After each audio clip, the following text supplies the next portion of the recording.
Bonjour, je suis Hakim La'alam et je vous propose ma chronique du dimanche 25 septembre 2022. Elle s'intitule Massacre à huis clos. Le Maroc a interdit l'accès du royaume aux experts de l'ONU venus enquêter sur les massacres par l'armée, la police et la gendarmerie marocaine de centaines de migrants.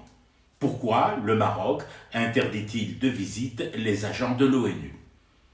Parce qu'ils n'étaient pas munis de passe sanitaire? La pandémie reprend, certes timidement, mais elle reprend. Cependant, l'explication par le Covid ne tient pas. Les textes de fonctionnement et de travail opérationnel sur le terrain du personnel de l'ONU sont très clairs. Tout agent de l'organisation onusienne en mission dans un pays donné doit se conformer aux règles sanitaires en vigueur dans ce pays. Donc, la raison, ce n'est pas le pass, ni le PCR valide, ni une triple vaccination avec QR code faisant foi. Quoi d'autre alors? La peur que les experts de l'ONU, une fois sur place, ne découvrent que leurs chambres ne sont pas chauffées et que sur leurs lits, des couvertures ont été posées en rab. Non. Nous sommes le 25 septembre, effectivement les radiateurs du royaume cannabis sont tous fermés, en panne de gaz ou mis au clou, mais la température est encore clémente. Point besoin de bois de coupe brûlés dans les couloirs des palaces, ni même des jolies couvertures avec le gros méchant lion, symbole rugissant du pays, représenté dessus. Alors quoi, mon Dieu?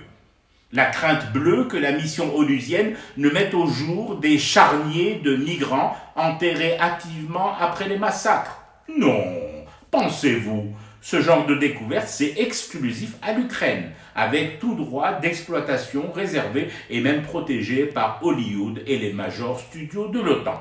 Mais à la fin, Hakim, tu vas nous dire pourquoi diable le royaume du Maroc a interdit à l'ONU de venir enquêter sur les massacres de migrants sur son sol par son armée, sa gendarmerie et sa police.